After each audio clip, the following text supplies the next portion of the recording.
नमस्कार बच्चों, आप सभी का स्वागत है आपके अपने यूट्यूब चैनल होम साइंस में, जहां पे आज आप सभी देखने वाले हैं MA third semester home science की क्लास। और आपका पेपर फर्स्ट है। जी हाँ, पेपर फर्स्ट है रिसर्च मेथोडोलॉजी, जिसका हिंदी में अगर जानते हैं तो अनुसंधान पद्धति शास्त्र है। ठीक, तो अनुसंधान पद्धति शास्त्र बहुत इंपॉर्टेंट होता है। अगर आप आगे चल के इसी होम साइंस से पीएचडी करते हैं या नेट जेआरएफ की तैयारी करते हैं या किसी भी टीजीटी पीजीटी की तैयारी करते हैं तो आपके लिए बहुत ही इम्पोर्टेंट होगा ये रिसर्च मेथोडोलॉजी। तो आज का वीडियो बहुत ही इम्पोर्टेंट है क्योंकि मैंने निर्देशन की परिभाषा भी रखा है। निर्देशन का अर्थ क्या है, इसका महत्व क्या है, इसके गुण क्या हैं, कई प्रश्न इसमें शामिल किए हैं। तो ये सेशन बहुत इंपॉर्टेंट है, इसलिए बीच में बिल्कुल भी स्किप मत करना, पूरा वीडियो वॉच करना। ठीक, तो रोज़ाना की तरह सबसे पहले जो पहली बार जुड़े हैं चैनल को सब्सक्राइब करें, लाइक शेयर अवश्य कर लें। ओके, तो लाइक शेयर कर दीजिए जल्दी से। फिर आगे बढ़ते हैं, देखते हैं अपने महत्वपूर्ण प्रश्नों को जो आज के सेशन में मैंने रखा है। ओके, तो प्यारे प्यारे कमेंट भी ज़रूर मुझे किया करें क्योंकि आप सभी के कमेंट का भी मुझे इंतज़ार रहता है कि पता चलता है कि बच्चों आपको समझ में आ रहा है कि नहीं आ रहा है। तो आप सब ज़रूर से ज़रूर कमेंट किया करें। ओके, अपनी राय ज़रूर दिया करें। तो आइए आज प्रश्न पर चलते हैं क्योंकि हम ज़्यादा देर इधर उधर नहीं करते हैं, मेन फोकस रहता है आपके प्रश्न पर। और आप सबको पता है जितने भी प्रश्न होते हैं इम्पोर्टेंट होते हैं जो आपके पेपर में आते ही हैं। ओके, तो पेपर में आने वाले ही प्रश्न रहते हैं। तो यहाँ पे पहला प्रश्न आज की इस वीडियो में रखा है मैंने। निर्देशन को परिभाषित करते हुए निर्देशन प्रणाली के गुण या महत्व बताइए। इसके गुण क्या हैं, क्वालिटी क्या है इसकी, और इसका महत्व क्या है। ठीक, निर्देशन की परिभाषा भी जानेंगे। तो आइए जानते हैं आंसर। जैसा कि हम अक्सर बताते हैं कि आप कोई भी प्रश्न का उत्तर दे रहे हैं तो इतना तो लिख दें, इतने से आपका कितना अंक बढ़ जाता है ना, क्वेश्चन का अंक बढ़ जाता है। मतलब जो वर्ड दिए रहते हैं 500 शब्दों में लिखना है तो वो वर्ड बढ़ जाते हैं। ठीक, यहाँ पे अगर इसे हम काउंट करते हैं तो कितने वर्ड यहीं से ही मिल जाते हैं ना। तो आप सब ज़रूर एक्सप्लेन किया करें। ठीक, क्योंकि ये अगर कोई भी प्रश्न बनता है तो आप एक्सप्लेन कर सकते हो लेकिन लॉन्ग में करना, शॉर्ट में बिल्कुल भी मत करना। शॉर्ट में सिर्फ एग्जैक्ट आंसर ही देना होता है। ओके, विभिन्न विद्वानों ने निर्देशन को निम्न प्रकार से परिभाषित किया है। गुडे तथा हॉट के अनुसार गुडे ने कहा, एक निर्देशन जैसा कि इसके नाम से ही स्पष्ट होता है कि एक विस्तृत समूह का एक लघुत्तर प्रतिनिधि है। ठीक, पीवी यंग के अनुसार इन्होंने कहा कि एक सांख्यिकीय निर्देशन संपूर्ण समूह अथवा योग जिससे निर्देशन लिया जाता है का एक लघु आकार का चित्र होता है। ये निर्देशन इन्होंने पीवी यंग ने कहा। बुगार्डस ने कहा कि बच्चों हमेशा बोलते हैं कि ये राइटर का नाम और ये परिभाषा याद रखना। ठीक, आज भी बोल रहे हैं।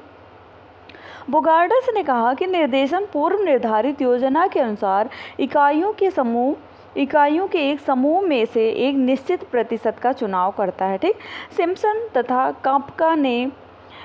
काफ्का के अनुसार इन्होंने कहा कि ये निर्देशन जो होता है, एक निर्देशन समग्र का वह अंश होता है जिसका चयन हम अनुसंधान के उद्देश्य के लिए करते हैं। ठीक, निर्देशन होता है, आपके पास डायरेक्शन होगा तभी तो आप कर पाएंगे। ओके सॉरी बच्चों, यहाँ पे आज जाते हैं। जितनी परिभाषा बताई है इसमें से 2-3 तो जरूर याद कर लेना, 2 जरूर याद कर लेना। ओके, सिन पायो यांग के अनुसार एक सांख्यिकीय निर्देशन संपूर्ण समूह का प्रातिनिधिक अंश है। ठीक, निर्देशन पद्धति के गुण एवं महत्व जान लेते हैं। निर्देशन पद्धति के गुण व महत्व। समय का बचत, जी हाँ, समय की बचत होती है। निर्देशन प्रणाली में समग्र में से कुछ इकाइयों का चयन करके उनका अध्ययन किया जाता है, जिससे क्या होता है, इसीलिए इसमें समय की बड़ी बचत होती है। और समय की बचत एक शीघ्र निर्णय आधुनिक युग की मांग है जिसे निर्देशन द्वारा ही पूरा किया जा सकता है। अगर हम एक निर्देशन रखते हैं तब हम जल्दी ही उस कार्य को पूरा कर लेंगे और हमारे पास टाइम की बचत होगी। और उस टाइम में जैसे कि कुछ महिलाएं होती हैं, जैसे कि हम भी पार्ट टाइम जॉब भी कर लेते हैं, पार्ट टाइम कुछ कर लेते हैं, पढ़ाते भी हैं। ठीक, सेकेंड आता है धन की बचत। आप सब ज़रूर लाइक शेयर करिए। इसमें क्या होता है, निर्देशन में कम इकाइयों का अध्ययन किया जाता है, कम समय लगता है, अतः इससे धन की पर्याप्त बचत भी हो जाती है। सामान्यतः सभी लोगों के आर्थिक साधन सीमित होते हैं। ठीक, इसीलिए सरकारी अध्ययनों के अतिरिक्त धनाभाव के अनुसंधान का संचालन एक कठिन कार्य है। ठीक, निर्देशन में संगणना विधि की तुलना में स्टेशनरी फाइलों, कार्यकर्ताओं के वेतन, यात्रा भत्ता आदि पर कम खर्च करना पड़ता है। ओके, नेक्स्ट आता है श्रम की बचत। जी हाँ, श्रम की बचत भी होती है। चूँकि निर्देशन में हम कम इकाइयों का अध्ययन करना पड़ता है, अतः अधिक श्रम एवं कार्यकर्ताओं की आवश्यकता नहीं होती है। इसी प्रकार निर्देशन श्रम की बचत की प्रोत्साहन देता है। ठीक, 4 आता है गहन अध्ययन। जी हाँ, गहन अध्ययन बहुत इंपॉर्टेंट होता है, क्योंकि संगणक जो होता है, संगणना विधि में क्षेत्र विस्तृत एवं इकाइयाँ बिखरी हुई होती हैं, अतः उनके बारे में मोटी मोटी बातें ही ज्ञात की जा सकती हैं। निर्देशन में अपेक्षाकृत कम इकाइयों का अध्ययन किया जाता है, अतः उनके बारे में सूक्ष्म, विस्तृत एवं गहन जानकारी प्राप्त करना संभव है। ठीक, नेक्स्ट आता है परिणामों की परिशुद्धता।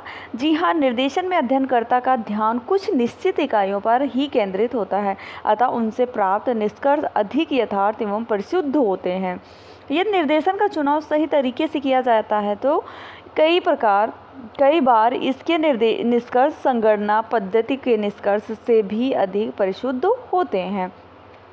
तथ्यों की पुनर्परीक्षा। किसी भी अनुसंधान में प्राप्त निष्कर्षों की विश्वसनीयता को ज्ञात करने के लिए उनकी पुनर्परीक्षा की जाती है। चूँकि निर्देशन में कम इकाइयों का अध्ययन किया जाता है, अतः पुनः जांच के लिए उनमें से कुछ इकाइयों का चयन कर अध्ययन करना सरल होता है। प्रशासनिक सुविधा, जिसमें निर्देशन में कई इकाइयों की संख्या कम होने के कारण प्रबंधन एवं प्रशासन के आयोजन एवं संगठन में सुविधा रहती है। एक और तो अनुसंधान में कम कार्यकर्ताओं को नियुक्त करना पड़ता है, अतः उन पर नियंत्रण रखना भी आसान होता है, और दूसरी ओर सूचनाएं संकलित करने से संबंधित परेशानी भी कम हो जाती है, जिससे क्या होता है, अनुसंधान का संगठन सरल हो जाता है। निर्देशन की अनिवार्यता। कई बार सामाजिक अनुसंधान में निर्देशन विधि का प्रयोग अनिवार्य हो जाता है। उदाहरण के लिए, जैसे जब भौगोलिक दृष्टि से क्षेत्र बहुत दूर तक फैला हो और क्षेत्र में इकाइयों की संख्या बहुत अधिक हो, तो प्रत्येक इकाई में से संपर्क करना असंभव हो जाता है तथा समग्र का पता लगाना कठिन हो। तो ऐसी स्थिति में अध्ययन के लिए निर्देशन पद्धति ही एकमात्र पद्धति रह जाती है जो अध्ययन को सरल बना सकती है। ठीक, नेक्स्ट आता है निर्देशन प्रणाली के दोष एवं सीमाएं बताइए। जी हाँ, ये भी बहुत इंपॉर्टेंट होता है। इसके दोष क्या हैं इसके। ठीक, निर्देशन प्रणाली के जहाँ कई गुण होते हैं, लाभ होते हैं एवं उपयोग हैं, वहीं यह दोष से भी मुक्त नहीं है, क्योंकि इसके प्रमुख दोष या सीमाएं निम्नलिखित हैं। पहला आता है अभ्युन्नति, पक्षपात की संभावना। इसमें क्या होता है बच्चों, अभिन्नत होता है जो पक्षपात की संभावना प्रकट करता है। ठीक, निर्देशन विधि का सबसे बड़ा दोष यह है कि इसमें पक्षपात, एक ही पक्ष की बात की जाती है, इसकी संभावना बनी रहती है।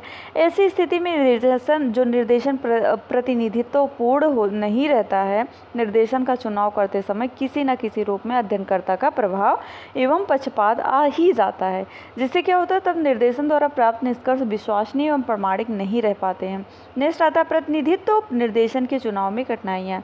इसमें क्या होता है बच्चों, निर्देशन तभी उपयुक्त होता है जब वह समग्र का प्रतिनिधित्व करे, किंतु प्रतिनिधित्व पूर्ण निर्देशन का चयन स्वयं एक कठिनाई है। जब क्षेत्र में अनेक विविधताएं हों और अनुसंधान का विषय जटिल हो, तब तो प्रतिनिधि निर्देशन का चुनाव और भी अधिक कठिन होता है। ठीक, विशेष ज्ञान की आवश्यकता। जी हाँ, चूँकि निर्देशन का चयन करना एक तकनीकी प्रक्रिया है, अतः प्रत्येक व्यक्ति से यह अपेक्षा नहीं की जा सकती कि वह उत्तम निर्देशन का चयन कर पाएगा। ठीक, इसके लिए अध्ययनकर्ता का प्रशिक्षित एवं अनुभवी होना आवश्यक होता है। निर्देशन निकालने के लिए पर्याप्त सूझबूझ, अंतर्दृष्टि, निर्देशन के सिद्धांत, उसकी कमियों एवं सीमाओं का ज्ञान होना आवश्यक होता है। इनके अभाव में अनुसंधानकर्ता भयंकर त्रुटियों का कर सकता है। नेक्स्ट आता है निर्देशन पर कायम रहने की कठिनाइयाँ। जी हाँ, निर्देशन में इकाइयों की संख्या कम होती है, फिर भी चुनी गई इकाइयों पर कायम रहना कई बार बहुत ही कठिन होता है। उदाहरण के लिए, जैसे निर्देशन में ऐसी इकाइयों का चयन हो जाता है जो दूर दूर बिखरी हुई होती हैं, उनसे संपर्क करना कठिन हो, तो ऐसी स्थिति में उन लोगों के स्थान पर अन्य लोगों का चयन करना पड़ता है। इस परिवर्तन में निर्देशन में पक्षपात आने की संभावना रहती है। नेक्स्ट है ऑन एंड लास्ट है निर्देशन की असंभावना। जिस प्रकार से कई अध्ययनों से संगणना पद्धति का प्रयोग असंभव होता है, उसी प्रकार से कहीं कहीं निर्देशन पद्धति को काम में लेना भी असंभव होता है। उदाहरण के लिए, जब समग्र बहुत हो, उनमें अनेक विविधताएं हो, तो सजातीय का अभाव हो, जब शुद्धता की 100% आवश्यकता हो और प्रत्येक इकाई अध्ययन की दृष्टि से बहुत ही महत्वपूर्ण हो, तो ऐसी स्थिति में निर्देशन विधि अनुपयुक्त होती है और उसके स्थान पर संगणना विधि का प्रयोग ही करना पड़ता है। उपर्युक्त सीमाओं के बावजूद भी निर्देशन के महत्व से इनकार नहीं किया जा सकता है। यह बात यह है कि निर्देशन का चयन उचित मात्रा में उचित रीति से किया जाए। तो आई होप आज का सेशन आपको अच्छा लगा होगा। जिनको नहीं अच्छा लगा है वो मत लाइक करें, जिनको अच्छा लगा है वो लाइक शेयर ज़रूर कर दें। तो मिलते हैं नेक्स्ट वीडियो में नेक्स्ट टॉपिक के साथ। तब तक के लिए जय माता रानी। पढ़ते रहो, मुस्कुराते रहो। आप सभी का दिन अच्छा हो।